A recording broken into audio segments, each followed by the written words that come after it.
Game 1 of the Western Conference Finals on Sunday due to COVID-19 health safety protocols. In his absence, Devin Booker came up huge. 40 points, 13 rebounds, 11 assists, triple-double to lead the Suns to victory. Meanwhile, Kawhi Leonard hasn't played since injuring his knee in Game 4 of the Clippers series against the Jazz. Paul George has stepped up with Kawhi out, but it wasn't enough to get a win in Game 1. Magic Johnson, which team needs its star to return more, Clips or Suns? Definitely the Clippers, because I think that with home court advantage going to the Suns, you can win 4 games at home, right? And give up 3 games on the road. So I think the Clippers need Kawhi. And Kawhi probably wants to play and redeem himself, just like we're seeing Paul George stepping up because of what happened last season. So I would say Kawhi needs to be back more for this series than Chris Paul with the Phoenix Suns. Couple of things. As an aside, I agree with Magic about that. I'd also like to remind the viewing audience out here that they're very, very lucky that Magic Johnson decided to just go back to being the ultra successful businessman, not running the Lakers franchise, because the basketball world wouldn't be fair, because Kawhi would have been in the Lakers uniform if this man was still there with LeBron and AD. I'm telling you what I know. He don't have to. I'm telling you what I know. Now, all 3 of those guys were out. All 3 of them were hurt. 3 of them.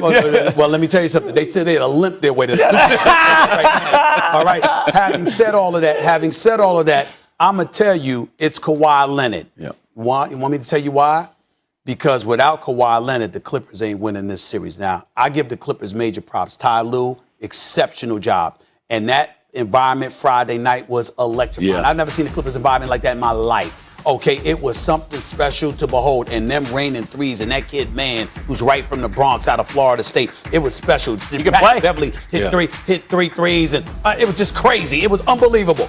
Having said all of that, this is a different level, because whereas you had Donovan Mitchell and basically nobody else athletically, particularly with Conley hurt, that's not a problem in Phoenix. They're a guard-oriented team with Bridges, all right, Booker, CP3 of these boys, Payne coming off the bench. I like them. But I want to say this for the record with Magic Johnson sitting right here in studio with me. I told you with Donovan Mitchell, that's D-Wade 2.0. He's special. Devin Booker is the next Kobe Bryant. Yep. I'm saying it on national television. Devin Booker is the next Kobe Bryant. Yeah. It is official. His first playoff appearance. And the brother's a number 1 option, averaging over 28, dropped 40 in a triple-double in the first game of the conference finals. And just the way he plays, he's an assassin. And guess what? This Clippers team, you need Kawhi back to knock that kid off. What did I say before the series started? Devin Booker is a mini Mamba. He's the closest thing offensively to Kobe's game in the sense that he can kill you from anywhere. Yeah. Kobe was his mentor as well. Yeah, he's a mini Mamba. Here's the thing, and I hate this question. I hate it because it's a hard question to answer. Who needs their star more? I'm actually going to say Phoenix needs Chris Paul more, and I'll tell you why. Chris Paul, like James Harden was playing the best basketball of his career. Chris Paul in the last series is the best he's ever played, and that is saying something in that career. That was perfect. I always ask Stephen A. because of his relationship with Larry Brown. Like, Chris Paul must be Larry Brown's, that's perfect. That's exactly how you play it. Right. And that was the perfect point guard playing perfectly, right? Now, here's why they need that. Devin Booker gave you a 40-point triple-double at home. You won by the skin of your teeth. By the skin of your teeth. And if you think man can't play that way, man can play. He can play. Paul George can play. Rondo can play. They have a team full of guys who can play. They were on the road without Kawhi, and that late shot by Batum in the fourth quarter, I forgot how much time was left, that looked good out of his hands, may have changed that. Maybe they wind up winning that game. He's off a little bit. That Clippers team is live without Kawhi. I think the Suns need Chris Paul back. If you were, go ahead. No, go ahead. Max, there's no maybes, baby, in the playoffs. You either win or you lose. Right. That's all. By the way. That's it. So Chris Paul can miss a game because of pain. Because he can run the show and Devin can score. Bridges is playing, man, off the charts right now. They got a lot of guys that can get you 10 points, 12 points, so on and on. The Clippers, if they're going to beat the Phoenix Suns, need Kawhi. Kawhi was playing some of his best basketball, too. See, we didn't give him love because he's been dominant during this playoffs. So I think the Clippers really need him. And you got to go on the road and beat them. Yeah, you're going to have to take one on the road at least. You got to take one on the road. So that's why I say Kawhi.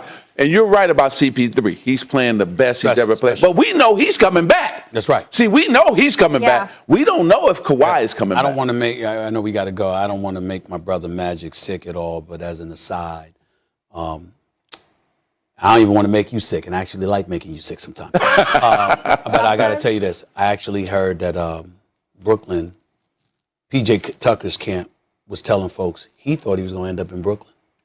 Yeah. That's the guy. He thought he was going to end up in Brooklyn. And for some reason, it didn't happen.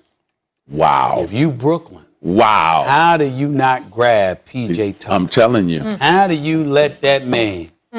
I love P.J. Tucker. Yeah. He reminded me of Michael Cooper, who I used to play with. Great in the locker room, great with the press, great with, and does the dirty work. Hard out here, fellas. Let me get this break in. Kevin Durant. So much drama in the NBA playoffs, and literally no one better on planet Earth to talk about it with than this man. The great Magic Johnson is in our studio. He was on KJZ earlier. He'll be on First Take later, and we are delighted to have you here. It is great to see you. Thank you, Magic. And great to see you again, too. And tell your son congratulations.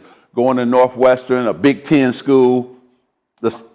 And we play you the first That's week. right. We'll talk about that. But thank you. That's very nice of you to say. But let's get right to it last night. So much of the conversation this morning has focused on Ben Simmons, his lack of willingness in that one moment to take the shot. And again, in the last 4 games of this series, he did not attempt a single shot in the fourth quarter. What do you see in him right now? He's just not aggressive, don't want to be aggressive on the offensive end when he needed to be aggressive to help the Sixers win. He needs a new start, a fresh start.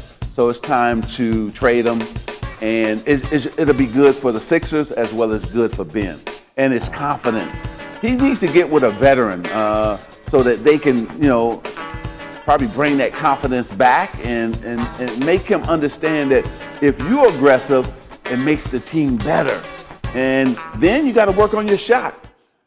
What Atlanta Hawks did, Coach McMillan did a wonderful job of saying, okay, Game 5 is where the Sixers lost this series. It's not last night. It was Game 5. They were up 20-something points. They should have won that game, didn't close them out. But Coach McMillan started to hacker Simmons, and he didn't shoot the free throws well, and that carried over to Game 6 and Game 7. And now with the fan base, being a great fan base in Philadelphia, you already know all the talk now centers around him. You see Embiid say what he said, and I think it's time for Rich Paul, who is his agent, got to now get him out of Philadelphia. It'll be good for both parties. What Embiid said, for those of you who weren't with us earlier, was basically he thought the game turned in that one moment when Simmons passes up the shot. So many different places I can take this with you because you are, among other things, a former executive. So you know about the wheeling and the dealing. He's got 4 years and $146 million left on his contract, and the whole league just saw what we just saw. Right. So what can they get for him? Are they getting a great player in return for him? Well, they messed up and didn't get James Harden. That's, he was supposed to be the centerpiece, right? That's what the Rockets wanted, and they didn't make the move and didn't make the trade. But now they can still get a good player because he's a good defender, great defender, I shouldn't say that. But one thing about contracts, another team has a bad contract too, right? And so it's always teams willing to trade guys because maybe that guy is struggling in that other city and he needs a fresh start too. So I look for the Sixers to trade him. I look for another team to take him because he still has a high ceiling and a high upside. He just needs to get his confidence going and get it back. And he's got to get more offensive minded, Greeny. That's where he's going to have to improve. And he can't say now, I'm not going to work on my game in the summertime. To me, he needs to play more basketball, even getting in a summer league or something. Play more basketball and just take shots from the outside, pickup games where that can bring him his confidence. So here's the most important thing I want to ask you. As one of the genuinely greatest leaders in the history of American team sports, you say he needs a veteran. If you're that veteran, he comes to your team, and you want to help him instill that confidence. You want to make him more aggressive. What do you say to him? Well, first, I'm taking him to the gym every day in the summertime with me, right? And we're shooting, playing one-on-one. We're working out. We're probably shooting 1,000 shots a day, both from the outside as well as free throws. And every day I'm talking to him, getting him going. And so then when the games come, every time he don't take a shot, I'm in his face saying, you were open for that jump shot, you got to take the shot. Because that's what brings your confidence, the fact that you're doing it over and over again, and finally you hitting one of them, right? That drive to the basket, he drove to the basket about 5 times last night.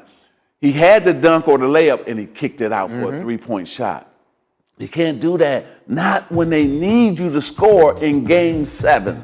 And so I hope that it works out well, because I like Ben Simmons as a man and as a person. And so I hope it works out for him. All right, we'll see. So the Sixers go out last night. Atlanta, Milwaukee are now the 2 alive in the East. Another team that went out over the weekend was the Brooklyn Nets. And I want to ask you, because it's always fascinating for me to hear the Immortals talk about this kind of thing. When you watch the performance of Kevin Durant in Game 5 and then again in Game 7, what did you see through your eyes, who are one of the few people alive who can know what it is to play at that level? What did Kevin Durant show you? That showed me a Kobe Bryant, Michael Jordan type performance. It reminded me of Michael Jordan against the Celtics when he got 60 and they lost. That same type of performance, and everybody said, uh-oh. It's getting ready to be Michael Jordan's league, right? And so I think that Kevin Durant put himself in that type of atmosphere with those type of players, Michael Jordan, Kobe Bryant, and we're going to be blessed because we get to see more of this. Who else has come back from Achilles and performed like Kevin Durant? I think LeBron got one more year to be the man, and it's Kevin Durant's league right after that. Okay, let's focus in on that, because that was the next question. You're not willing to say right now Kevin Durant is the best player in the world? I think Kevin Durant is the best scorer on this planet, in the world. I think that, yes, now they're running neck and neck. LeBron knows he's got to come back and have a great year, and his Lakers got to have a great year. But let's see what happens next season. LeBron, he can just do everything.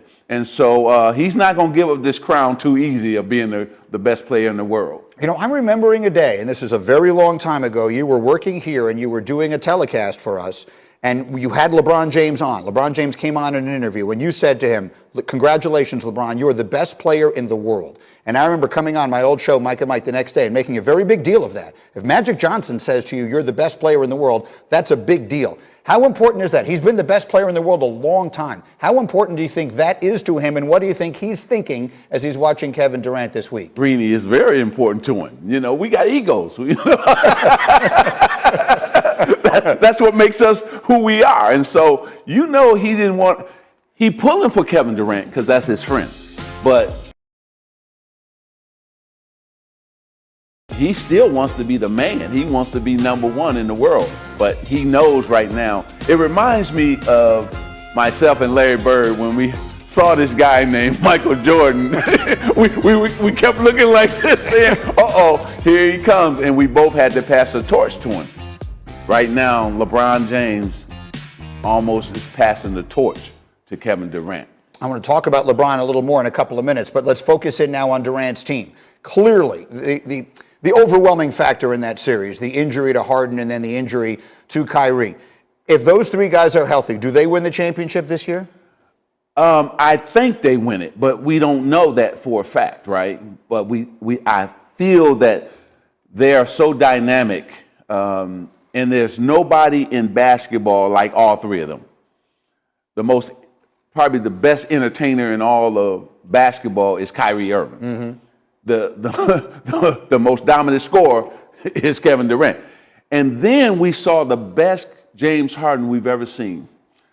The way he played this season was unbelievable. And now they all have to come together. But Greeny, I would say this.